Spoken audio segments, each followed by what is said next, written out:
Steel Curtain Network. Touchdown! Touchdown para Kaleb Johnson! El Monte Washington es arma. ¿Quién más? ¿Quién más?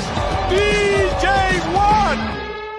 What's going on, Steeler fans? Welcome back to another episode of the Steelers Preview. I'm Jeff Hartman, joined only by Dave Schofield tonight. Brian Davis is out doing some shenanigans. I just listened to our intro. Thank goodness there was no Pickens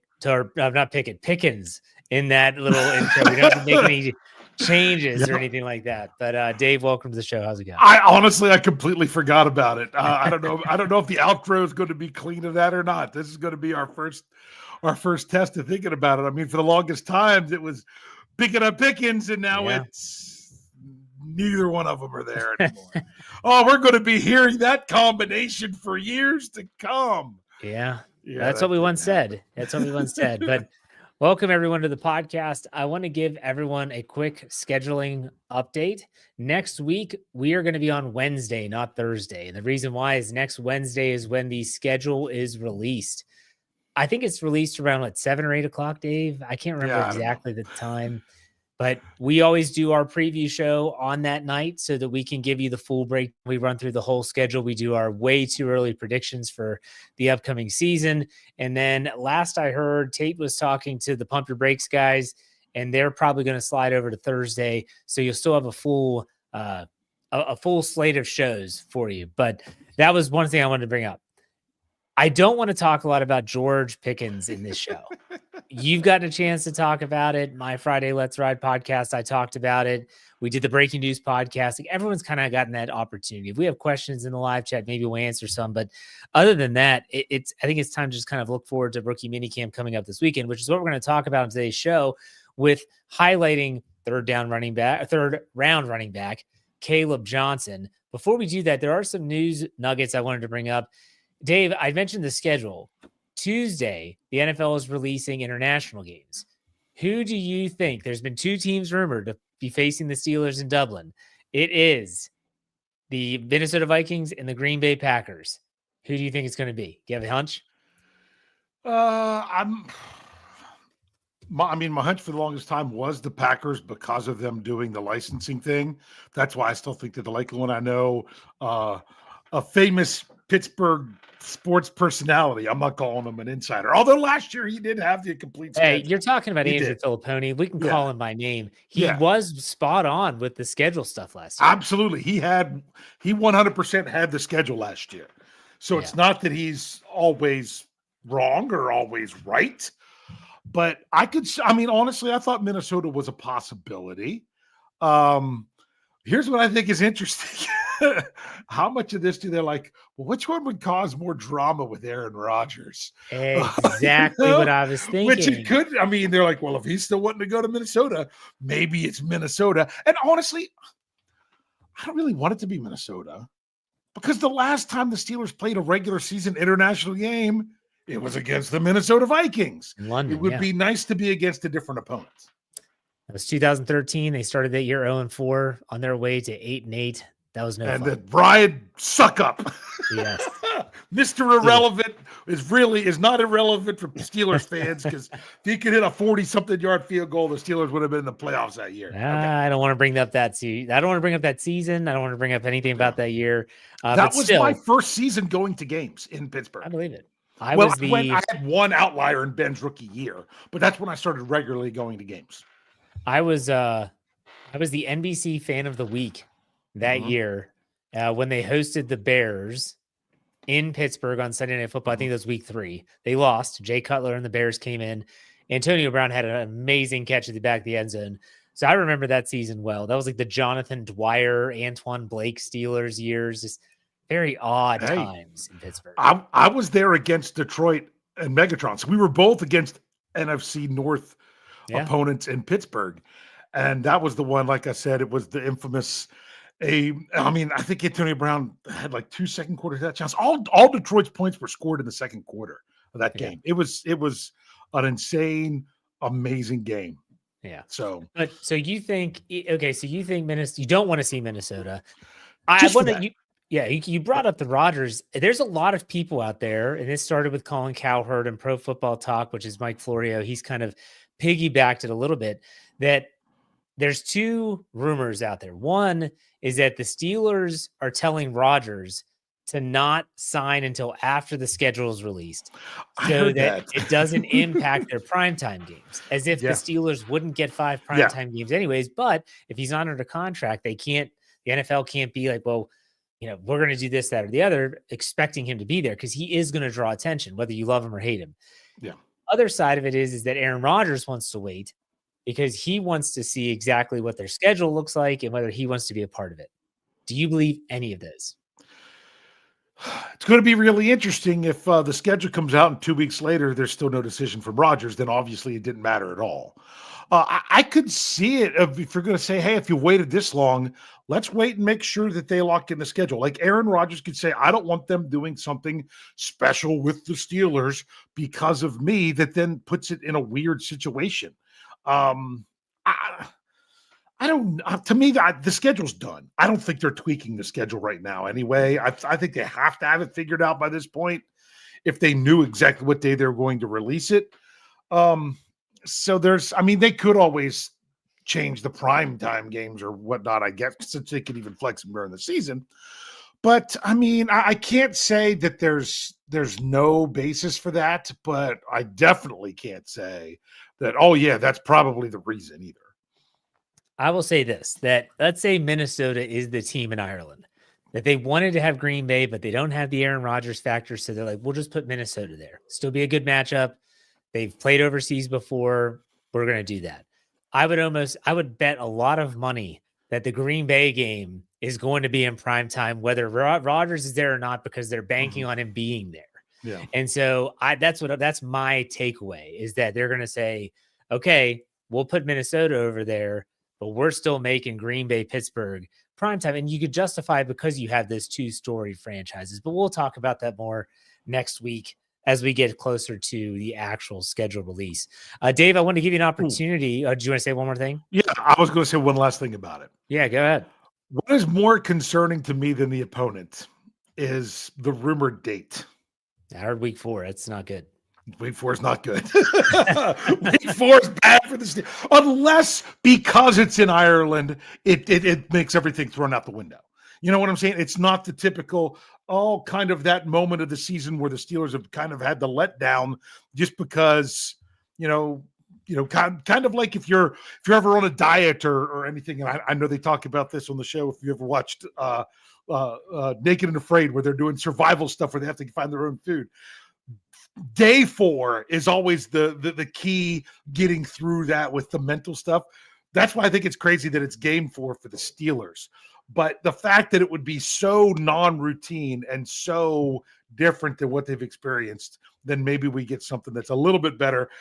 That might make it better that's week 4, because you can't just fall into the same old. But that's more concerning to me than the opponent. Well, I really hope that whatever happens, whoever they play, whenever it is, doesn't matter. Please, for the love of all things holy, don't travel over on Friday like they did in 2013. Go early. Yes, go early. Let your body get active. By then, you can choose to have it or you can bypass it. It's up to the team, is what I heard. But so it's one of those things where it's like, they did that. I remember when they went to London, and the Minnesota Vikings, who they played in 2013, they traveled over early in the week. It was like as soon as they could. It might have been Monday, their day off, they traveled. Pittsburgh was like, we're staying in Pittsburgh. We'll travel on Friday. So you get there on Friday, you're jet lagged all day Saturday, and then you're supposed to play a game on Sunday. Like, that doesn't make sense. You have West Coast teams traveling to the East Coast with special schedules. You're going across an entire gigantic body of water multiple times. It's like, my gosh, can we just, hopefully they learn their lesson. That's all I'm going to say. Yeah. All right. No, you're exactly right. I also want to say one other thing. Andre, yes, I am a Steelers season ticket holder. That was a question of the live chat. If that's if I was a season ticket holder. I have been since 2015. I wanted to give you an opportunity. You wrote this article today, Thursday, for SteelCurtainNetwork.com. You updated the salary cap after the George Pickens trade. Do you want to fill everyone in as to how much cap space they currently have? Okay, well, I'm not bringing up my article. I'm bringing up my spreadsheet, because you know me, I'm a spreadsheet guy. I can get this all figured out. I have the Steelers cap space currently with George Pickens, who did save them, even after displacement a little more than $2.5 million. That I have the Steelers cap space is $34,261,575. And me doing my own calculations, I always do mine, and then I check the other sources. Many times this is true. That's the exact same number you get it over the cap right now. So it saved them a little bit, but to me, the move of George Pickens had nothing to do with money, unless you're talking about 2026 money. Right. So you can try to say a silver lining, but I know a lot of fans would say, yeah, that amount of money would have been worth keeping him. I'm still back and forth in that whole thing, but that's the update of the salary cap. Okay. Now, the last thing I want to talk about, we're going to take, just like last week, we took an early break and then we really talked about the rookie after the break, and then we did trivia to end the show. I think the Steelers are going to try to address wide receiver in some shape or form before training camp. How they do that, that's up for debate. Whether it's a free agent, you're talking about Keenan Allen, Amari Cooper still out there, or whether you're talking about a potential trade. Dave, I want to ask you, if you were looking at everything in its whole, how do you think the Steelers, if they choose to, well, I guess maybe the question is, do you think they bring in another receiver? And if so, how do they do that? I think you are correct that they're going to try. And I would not say before training camp. I would say they are going to try starting, let's see, what day do we do that breaking news? Wednesday, yesterday. Oh my goodness. Yeah. That's it seems like it's been such a whirlwind. It doesn't seem like it was yesterday. I think they started trying then. They might have even been trying before that. Jeff, they're going to try all the way up to the trade deadline. If they don't, they will continue to. They need to. They should. I remember being on the Breaking News podcast, not about the George Pickens trade, but about the DK Metcalf trade. And you and other people saying, oh, does this mean Pickens is gone? Pickens is gone. My biggest thing was, I'm like, if you trade George Pickens after acquiring DK Metcalf, you are right back to where you were last year. And right now, I feel like they are. And I know a number of people are frustrated because why didn't they take someone in the draft? Honestly, not having that second round pick really put a damper on them being able to do that. Was a third or fourth round pick going to be ready to step into a George Pickens role this year? No. But then I also get the idea of, well, hey, if is a third or fourth round pick next year going to be ready to step in next year? Do you have to wait another year? Yeah. I don't think even if they drafted someone this year, what is going to be the answer? They've got to sign somebody. They've got to do something. I know they're going to try. There's nothing with the salary cap that should be holding them back. It's not like the Steelers need cap room to sign TJ Watt. That's, if anything, going to lessen his. It sounds like if they sign Aaron Rodgers, he's not going to be killing their cap space. They've got to do something. Please don't go into the 2025 season with the same deficiency that you did in 2024.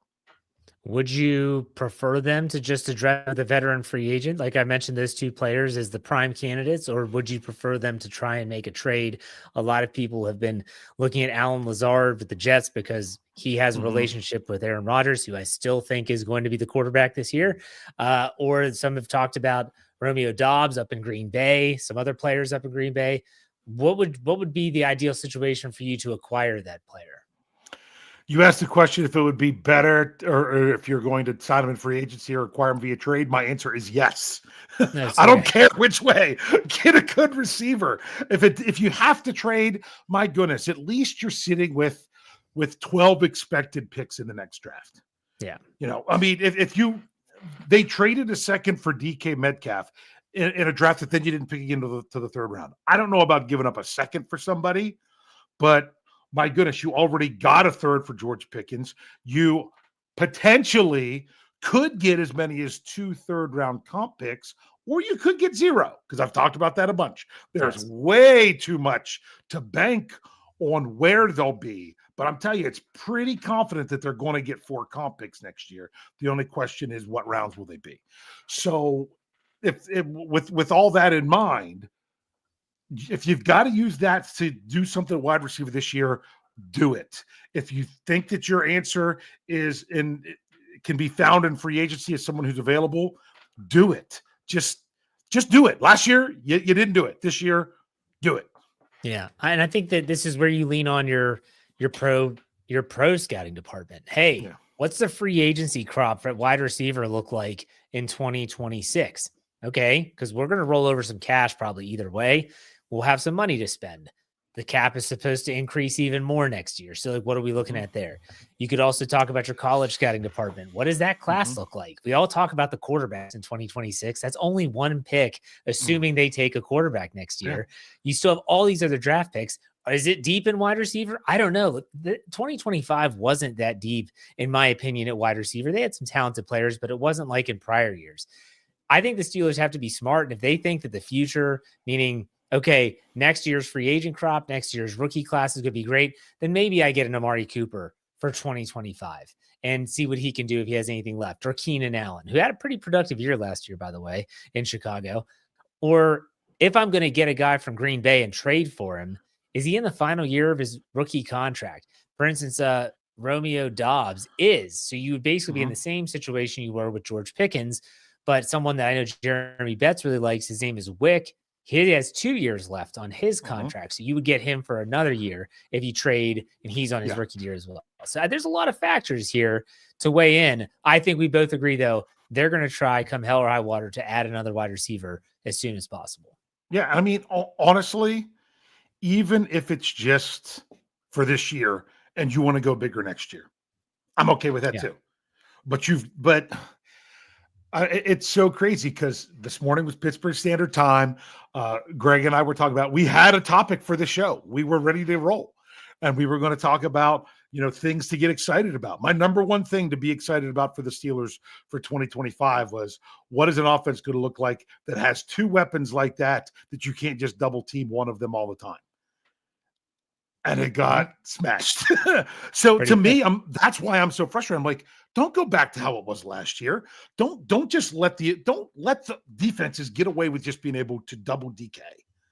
Right. Don't let them do and stack the box. Don't let them do that. You need to get another weapon. It wasn't good enough last year. It needs to be better for this year. Even if DK's better than George, you still give me that other threat. Give me that other weapon. That was something that I said at the very end of the season. I don't think Van Jefferson was a weapon. You need a weapon. We don't know could Roman Wilson be a weapon? Sure. Do we know anything about it? No. And that's something we always say. We always say the same thing. We don't know how they view blank. Like, we don't know how they view Roman Wilson coming off of basically a red shirt year. We don't know how they view Calvin Austin taking another year of progression. We don't know how they view Ben Skoranek outside of special teams. Do they view him as an actual receiving threat? I don't know. I'm going to guess right now, no, but that's just a guess. So we'll see. And if they do, I'm like, what are they thinking? You know what I mean? Ben Skoranek can catch the football. Oh, I know. And I mean, he was looking pretty decent. What was that? Was that the Ravens game that he got hurt or something where they were going to try to use him? He caught like a 20-yard pass right out the rip, like right down the middle. I was like, hell, here, look at Dirtbag go. Yeah. That's his nickname, I guess. Dirtbag. Yeah. Or do they feel like they'll finally have a quarterback that'll throw to the tight end? Maybe that's, I mean, you do have to admit that would be helpful with the Steelers passing game to utilize the tight ends more. I mean, if they want to use all these tight ends, they got to frickin' throw them the ball in order for them to really be able to help in that regard. Yeah. All right. Well, we're going to talk about the offense today on the second half of the show, talking about running back Kaleb Johnson, which we'll do right after a word from our sponsors. For those listening on the audio form, for those watching live on any platform, we're not going anywhere. We'll be right back.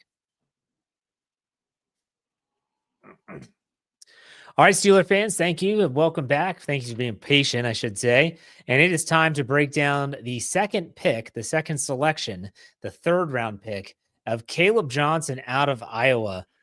This was a pick that a lot of people, and we talked about Derek Hartman last week, and there were people that say, we got these three guys and they could go in any order. He went last. Doesn't mean he's worse. It just means he was last. I have read a lot of articles that thought that Kaleb Johnson was going to be selected in the second round, and that if he was going to go in the third, he was going to be early. Dave, were you expecting Kaleb Johnson? Because I know we're still in that realm where you were aware of these players because you wrote those articles for the website. And were you expecting him to be there for the Steelers in the third round? I will tell you this. I knew next to nothing about Kaleb Johnson. Okay. I really didn't, because he was one of those guys that if the Steelers took him at pick 21, it would have been, what are you doing? And he was one of those guys that in no way, shape, or form should he be around for their third-round draft pick. I had a whole slew of players like that I just didn't bother, because why? Unless the Steelers make a trade, and that's what was so crazy when we did our mock draft simulator on the Scobro show. We made a trade and picked up another earlier third-round pick, and I was like, I'm not as familiar with these guys because this isn't the zone that I'm looking at.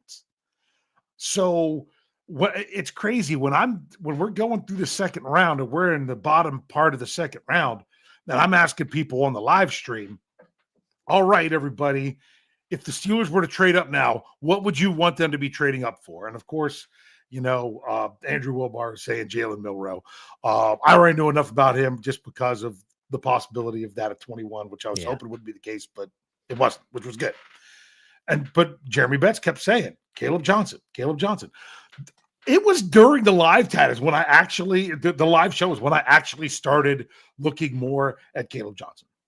Yeah. That's when I really started paying attention to him. And that's why I'm like, okay, now I'm like, all right, the fact that but I still didn't believe he would necessarily be there by the time the Steelers got on the clock. So then by the time that they did, I'm like, well, I really hope they take this guy. This is someone who shouldn't be there. And it seemed like he fit what the Steelers needed. And that's the way I looked at running back the whole time when it came to the Steelers. I looked at who was considered the top couple guys to know if I thought it was worth taking them at 21. And I only had one player that I felt was worth taking at 21, and he went much higher than that. So beyond that, I was just kind of like, the Steelers are going to have to get that in the third or fourth round. So it's kind of whatever they think is going to be the best fit for them. So I started to really appreciate Kaleb Johnson more right before he was taken and immediately after he was taken when I was getting ready to do everything for the Breaking News podcast. So that's my initial thoughts on him. Was I hadn't even really considered him because I didn't think he was a player that was going to be there at that spot. That's fair. It's a fair assessment. I'll give you a little trivia, Dave. Let's see how well you know your Steelers pre-draft visits. Okay. What were the top two positions in terms of how many players they brought in at those positions of the 30 official visits? Defensive line and running back. Which one trumped the other? It was like one more. It was one. Was it one more defensive lineman? Which one was it? It was one more, but which one was it? I'm going to take the shot, and I could be wrong. I'm going to say it was one more defensive lineman. Actually, one more running back. One more running back? Yeah. They brought in 9 running backs and 8 defensive linemen. Okay. And so when I was, and Jeremy did a great job writing up all those pre-draft visits, and then I put them in the tracker. And so I would read Jeremy's write-ups and stuff. But the one thing I noticed every time I did this was every single back was different. Like every single one brought a different skill set. You had the Omarion Hampton, then you had Kaleb Johnson, then you had the little like Travion Henderson, like from Ohio State. Then you had the other Ohio State running back who's a bruising type. And the more I read, I'm like, I think the Steelers are just trying to figure out, we're going to do our homework on all of them because we don't know when they're going to be available and when we're going to pick them. And when we pick them, we want to make sure we know what we're getting. And so once they selected Kaleb Johnson, I started to like, okay, I did like what you did. I started reading about him and everyone's saying, okay, first thing I see, which really made me cringe was Najee Harris 2.0. And I was I hate that. I saw it. It was on social media, so take it with a grain of salt. Yeah. And so I started to talk with Coach Kevin Smith. Okay. He's forgotten more about football than I'll ever know. And he's like, I'm going to do a film room, but this guy is not Najee Harris 2.0. I said, thank God. Okay. Can you he does the film room, which you can still find at steelcurtainnetwork.com. If you go on any article with Coach Kevin Smith under it, click his name, it'll take you to all his articles. And so you can easily access all his film rooms there.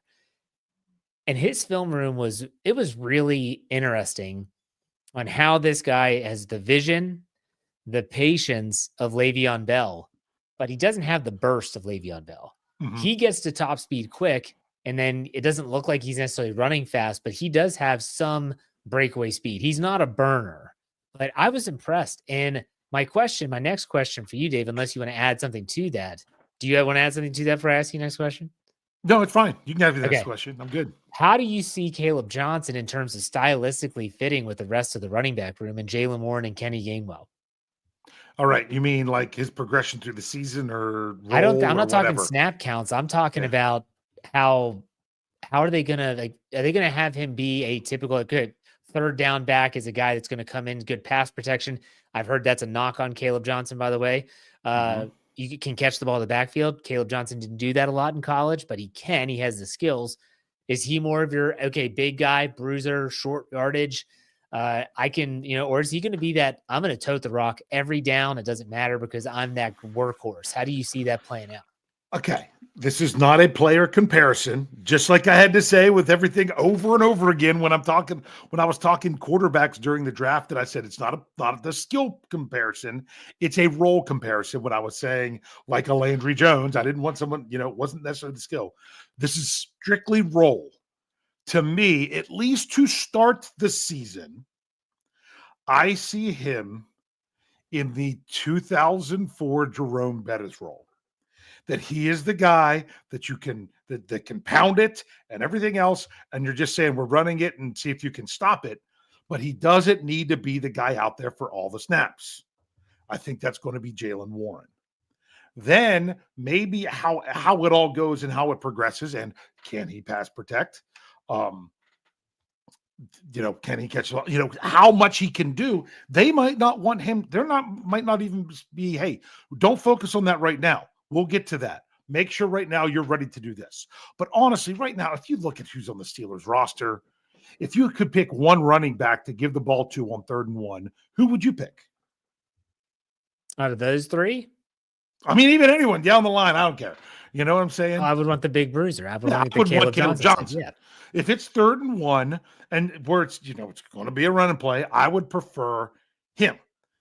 Just because. But that doesn't mean that he's going to get the majority of action. I like the fact that typically when Jaylen Warren is on the field, you can't just sit there and decide, this is just going to be a run.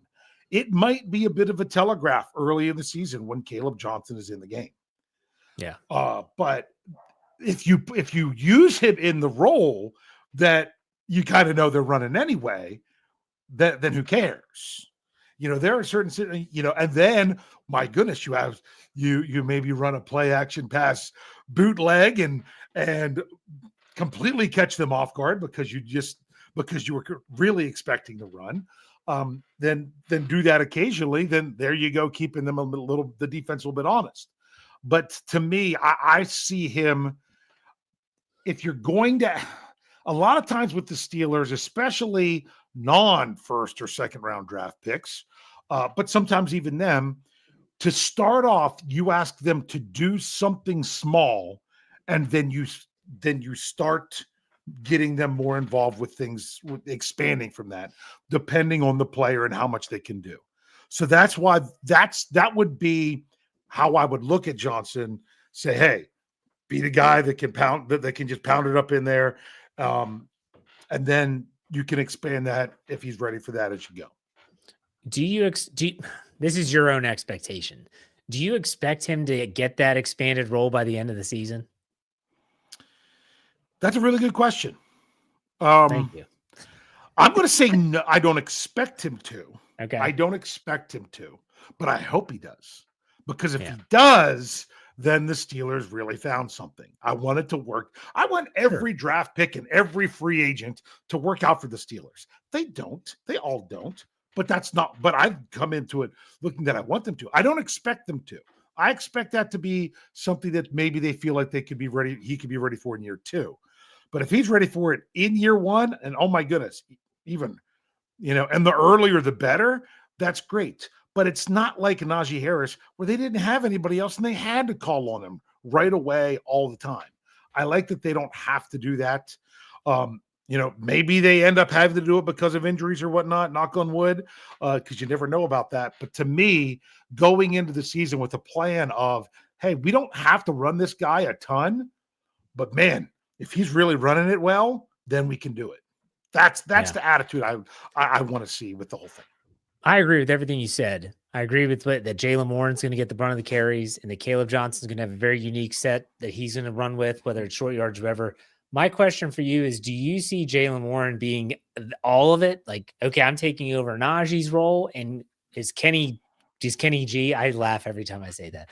Does Kenny G, Kenneth Gainwell, take over what Jaylen Warren did last year? And do you think they'll, like, I'm trying to figure out, and this is not Kaleb Johnson, I apologize, but it's a running back question. Oh, yeah. You got to figure out where he fits in everything. Yeah. Where does Kenny G fit in all of this? It's crazy because I had done stuff, even, unpopular opinion, the Steelers are fine at running back. If they wanted Kenny G to be the guy to back up Jaylen Warren, and they didn't get a day 1 or day 2 prospect at running back, I felt maybe they would add one in free agency. There's still some out there that could fill that 3rd and 1 role, but they weren't able to, which changes everything. Because now, to me, Gainwell is a Cordero Patterson upgrade, both in special teams and in however much you would want to use him in the backfield. I think that Jaylen Warren is going to do what Jaylen Warren had done in the past, but just more of it, but not to the extent that Najee Harris did. And then you're going to see Kaleb Johnson coming in and needing to do some stuff, but also not to the extent that Najee Harris did. I don't even know if I could even break down a percent, but I think Jaylen Warren is going to see a majority of the snaps, but it wouldn't surprise me if they almost even out sooner than later in carries, because Johnson will get carries on a more not just touches, carries, meaning running game, that he could see more carries per snap than what Jaylen Warren would. Yeah. Now Tim Lyons asked this question, and I was thinking in my head as well. And the question is, and I struggle with this because really we only saw one season, and it was a very tumultuous isn't the right word. There were multiple quarterbacks with vastly different skill sets. And that the question is, Arthur Smith, is he going to be able to put all this together? You have 3 new running backs. Well, Jaylen Warren's not new. You have 3 running backs with very different skill sets, very valuable. An offensive line, well, I've talked about that enough.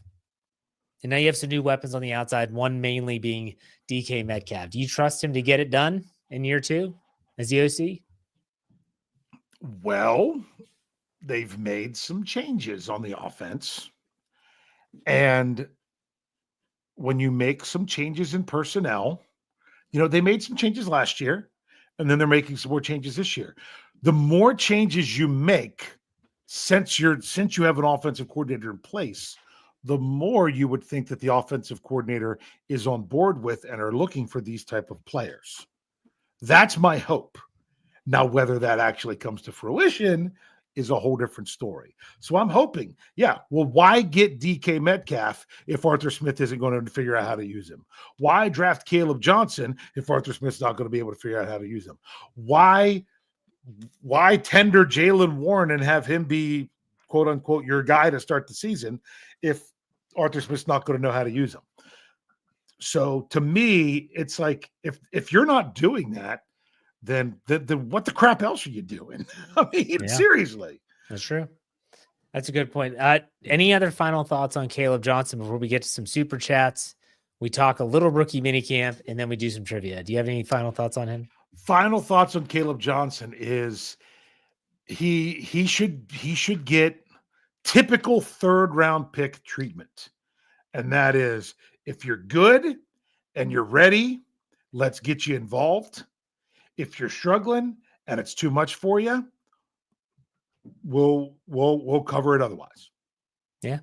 And because this is going to be tough for Steelers fans, because even though it's the infamous, Chase Claypool, even though he was drafted in the 3rd round, he was the Steelers' 2nd pick.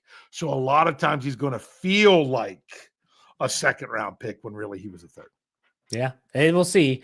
I think Kaleb Johnson has a bright future with the Steelers. Yeah. Can he break the dreaded running back streak? Dave, trivia time. Who was the last running back to earn earn and sign a second contract with the Steelers? Do you know? Of course I know, because this was like a year and a half ago. I did this of trivia for you and Brian, and I've known it for a while. It's Verron Haynes. Where did he go to college? That is a whole different story. He's a Bulldog. He went to the University of Georgia. Okay. He was there. You go. That was back. That was back before I followed Steelers drafts. So yeah, I get it. Yeah. But that's a lot. Think about that. There's people probably watching this, listening to this, that don't even know who Verron Haynes is. Yeah. I think he's still alive. He's number 34. Look him up.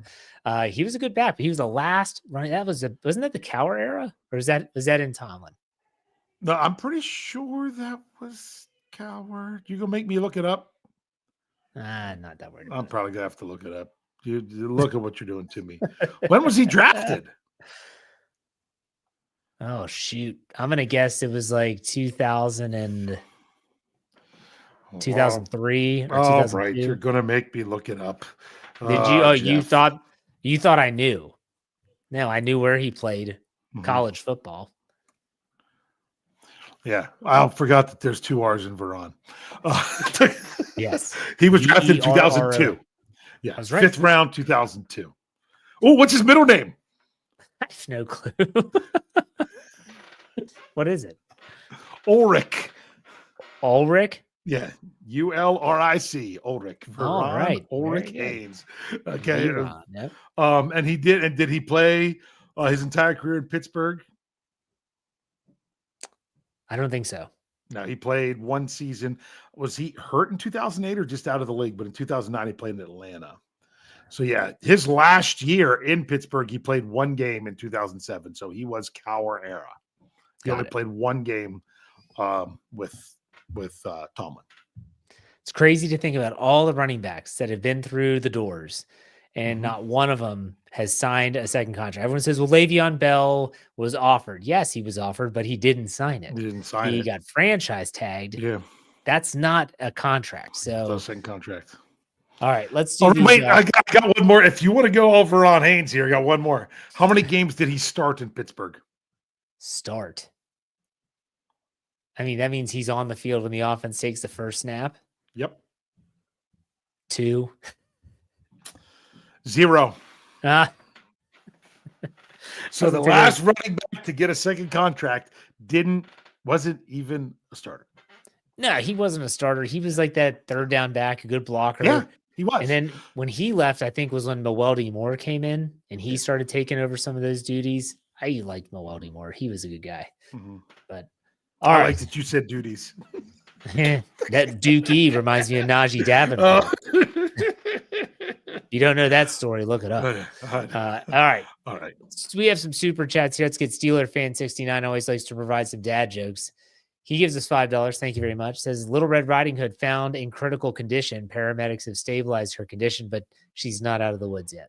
Very nice. Thank you very much for that. And then Kyle Smith asks us a question, gives us $5 and says, why trade Pickens before a plan of replacement? I expected a move already given they had weeks to prepare negotiating with the Cowboys. So there's a lot of assumptions. That's a good point. It is, but there's a lot of assumptions in that statement, a question by Kyle.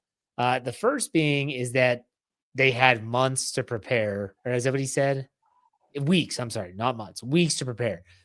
From what I've heard, and this is not from our source, but just gathered from different reports around the internet, is that the Steelers and Cowboys were talking before the draft and even during. The Steelers were looking for an early day 2 pick, and the best that the Dallas Cowboys would give is a 4th. Then I heard that they did not have negotiations up until this week. Now, who picked up the phone? I don't know. But whoever picked up the phone, it might have been on Sunday. That was when those negotiations started up again. And so I don't know if they had the weeks to prepare. Just because they spoke at the draft and communicated about a trade doesn't mean that everything is the same and they were able to put a plan in place. The Steelers could have left the draft thinking, we're going to go into the season with George Pickens if no one's going to give us what we think he's worth. The Dallas Cowboys come back with a 3rd. They think that's good enough. They do a pick swap later in the draft in 2027, and you got yourself a deal. Do I think they have a plan? I think they have a plan. Are they going to be able to execute the plan? After last season, I have my doubts. Dave, what do you think? Yeah, I mean, you should have had an idea of what you would have done. You can't make the trade and not have an idea of what you think you could do with it. To react. I mean, I don't want to say react, but to fill out the room afterwards. You have to have an idea. I mean, my goodness, there's no way this front office looks back at the wide receiver situation from 2024 and said, you know what? We nailed that. We got that perfect. No, you didn't. And that was the criticism last year. They traded away Deontay Johnson and didn't have an answer. You know, whether they thought they were going to have Ayuk or all those other things, it never came about. So I understand the reason to want to have it lined up, but maybe there's other things going on. They better have had a clue of what they were going to do otherwise before pulling that trigger, with the only exception being, wait a second. That's one thing you have to, I'm going to miss George Pickens' production. Oh my goodness. And the whole idea of him and Metcalf out there together would have been, you know, although some people say they're the same player, just imagine both. You can't double both of them, you know, and if you do, somebody else is going to be running crazy. But at the same time, how many times do you have to think about, yeah, but is he even going to be there for you for that? Or is it going to be like Kansas City, where he wasn't even a factor in the game at all? And if things were coming up with OTAs, I don't know if he was planning to hold out. I don't know whatnot. If the Steelers felt like, oh my goodness, as soon as some of this other stuff comes out, this offer is only going to get worse and worse. We better take it now. But my goodness, they have pro personnel scouts. Isn't that Sheldon White, I think, that does that? That is his role, yes. Yeah, that they should have already had the Steelers a list of 5 to 10 guys as soon as and once if the phone rang coming from Dallas, by the time they hung up that call, Sheldon should have had them that list. I guarantee he did. Let me ask you this question though, Dave. Do you believe, from an organizational standpoint, that addition by subtraction can be a factual statement? Yeah. I think I don't think that the trade of George Pickens had anything to do with talent. No, because if it had to do with talent, why in the world would you would never have parted ways with him, even though he had a very, very bad end of 2024. Like, awful. But can your talent drain other parts of the team? And would your talent have been and I hate to use this word, it gets overused, a distraction leading up to the season? What's he going to do at training camp? Does he want a new deal? If he does, is he going to hold out? Is he going to hold in? Yeah. What's he going to do? Is he going to even talk to anybody? And now you're seeing reports that teammates didn't really care for him. I talk about this on Friday's Let's Ride podcast, and I don't rip George Pickens if that's what you're thinking I'm going to do. I don't. He's a different guy. Like, there's no doubt about it. He is just a very unique. We knew that from the night he was drafted. He had a shiesty hood on, standing there looking like I don't even know what it is. Looked like a Sesame Street character or something. It was weird. I don't know. Yeah. I mean, bottom line is, I got to ask, it feels an awful lot other than asking to be traded. You've got all this talent, but you've got to get rid of the headache. I mean, I know you can list a number of receivers, but to me, I think of Antonio Brown because of the 3rd round and 5th round draft pick. Just like this, other than they're having to give a 6th up as well, and you have to wait a year for that 5th round draft pick. What was more of a gut punch? What was more devastating, knowing that Antonio Brown wasn't going to be part of the Steelers anymore, or knowing that George Pickens wasn't going to be part of the Steelers anymore? They both were putting out the same vibes for me when they were getting ready to go out the door. Like, I got to be honest. Like, there was a part of me that's like, okay, that's done. Because that was when Antonio Brown, he was, what was it? Ronald Ocean. Didn't he create like an alter ego for himself and was talking to the media as another guy? Like, I remember when he was a young player and he was in the locker room with AB and he was interviewing other guys. He was fun and jovial. The dude went off the deep end before he was traded. And I felt George Pickens was kind of on that same track, if I'm being honest. Well, I'll be honest with you. To me, I think the difference was when he was out there and it was practice time, was everything else. Nobody worked harder than Antonio Brown. No one. That's one thing.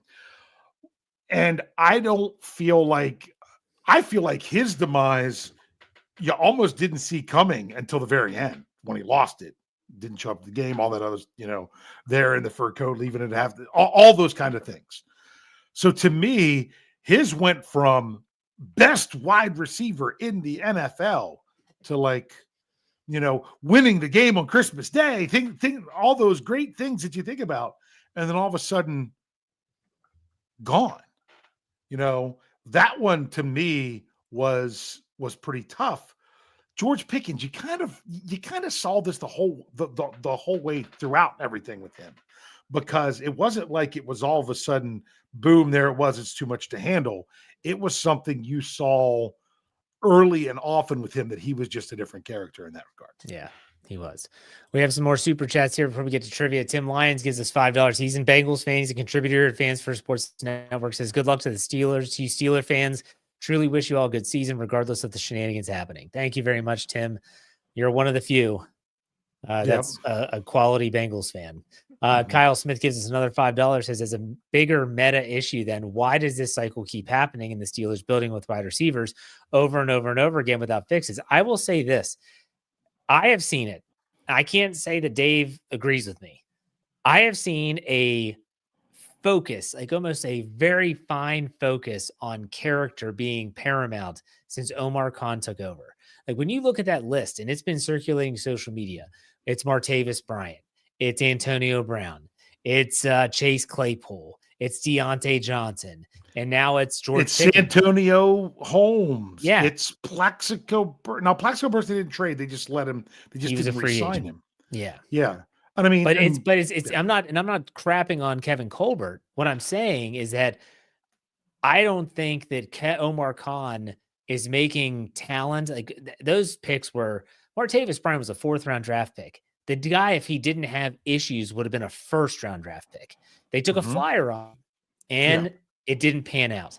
Yeah. Chase Claypool, Lord knows what happened with that guy. 2nd-round pick, has an unbelievable rookie year, and then just can't get out of his own way. You look at all these. I hope, I can't say for certain, that Khan is going to do things different always. It just seems like in the short amount of time, very small sample size, he's approaching it differently than past regimes have. Yeah, and see, here's the one thing you've also got to remember. Like I said, I don't like throwing people under the bus. Like him, don't like him, say it's great, say it's not. All of these, the one thing that's in common with all of these choices, all of these players that were drafted, it's not even, you can say the name Rooney, but I mean, it was Dan Rooney early on, and it was Art Rooney later. The only name that's in common with all these that are drafted, it wasn't even Tomlin. It's Cowher and Tomlin. It's Colbert is the only thing that all of these ones that have kind of flaked out on them have in common. If you're going to include, even Burris and Holmes in there. So, yeah, that's a good point. I mean, Dave, you just got to call a spade at times. Yeah. You just have to do it. So, there's a lot, like I said, there's a lot of layers here, a lot of different factors. So we're running low on time. Let's get to some trivia. Okay. Well, first of all, I was going to kind of dunk on Brian. For those of you that came late, were asking Brian. He had other places, other obligations he had tonight. But I was going to kind of dunk on him, but not because I don't think it was this past week's. Here we go, Sean. I think it was the week before. He had said something. I was going to bring up this question and I was going to let you dunk on Brian. Where he said the Steelers double dipped from 2 different colleges. When's the last time they've done that in the draft, if they ever have? Hey, Jeff, before 2025, when was the last time the Steelers double dipped from 2 colleges in the same draft? Did they do it last year? Almost. Oh, okay. It was the year before. It was 2020. Brian's talking about. Yeah, it was because it was 2 from Georgia and 2 from Wisconsin. Yeah. So then I was going to turn around and give a wheelhouse answer for Brian, which now I think is a really good one just for you, Jeff. All right.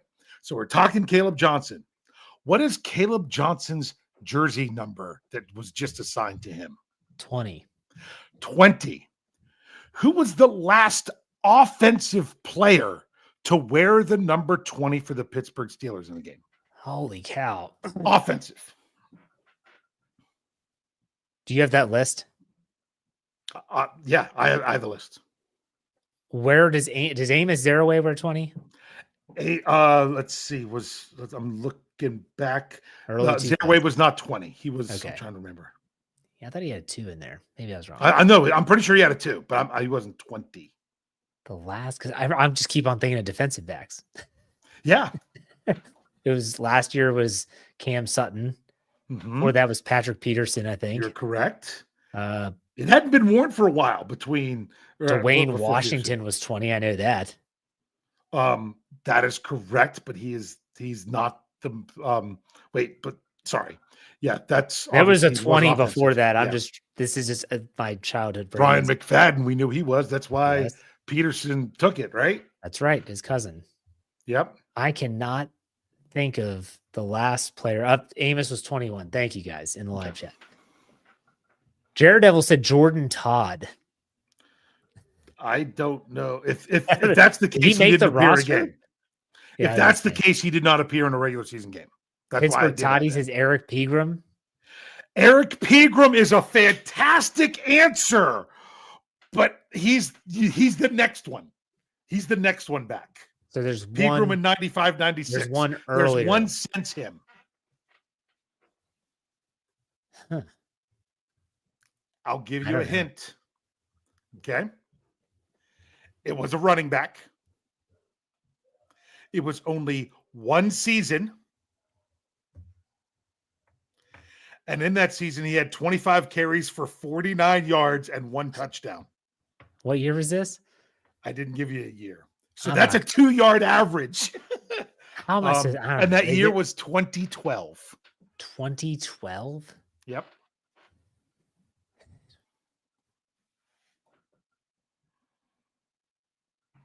I remember Todman now. Whoever said Todman, because he was the Jordan Todd. I think he might have meant Todman, because Todman got brought in one of those years where they had all those injuries at running back, and he probably didn't get a carry. No, I'm drawing a blank here, Dave. You got to tell me. Okay, you ready? It's not Charlie.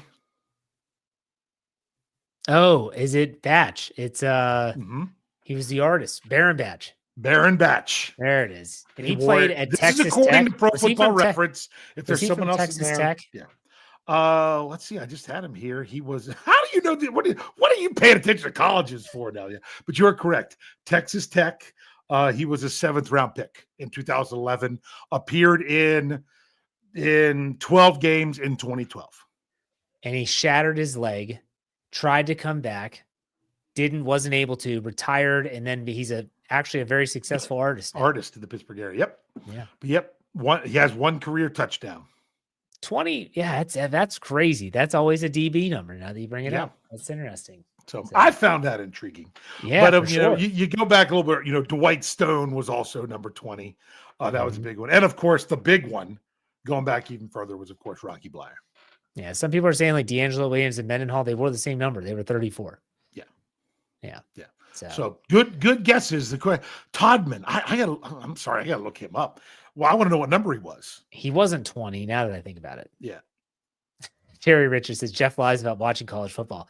No, when these guys are playing, if I'm covering the team, I have to look up pictures of them from their college, and I remember like the helmets, and I remember that stuff. I don't watch college football. Trust me. I get why people thought that with Todman. He was 30, not 20. 30. So yeah, he was 30. Jared Devil was right. He said could have been 30.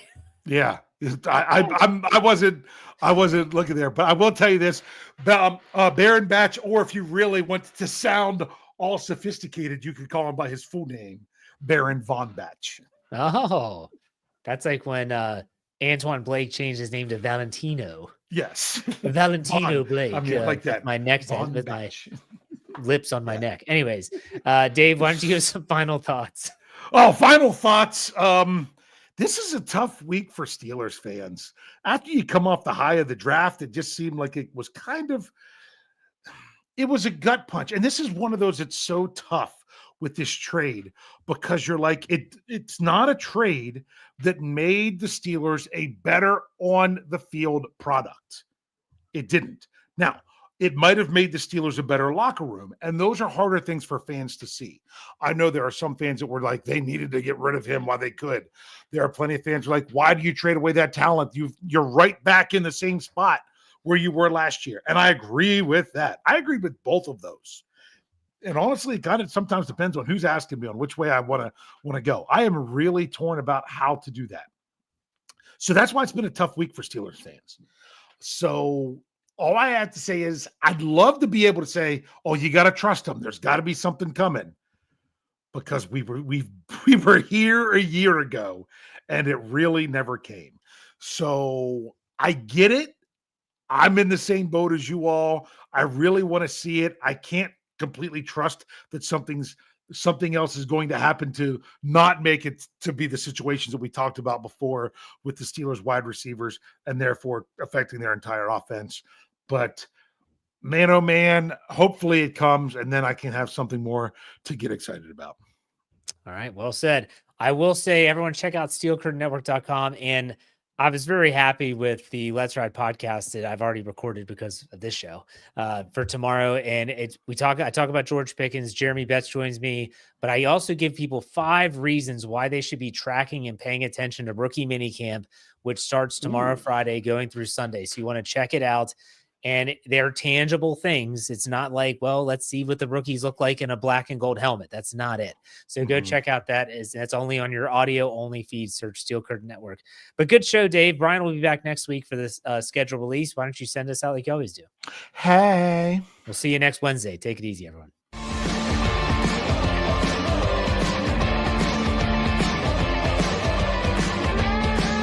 Steel Curtain Network.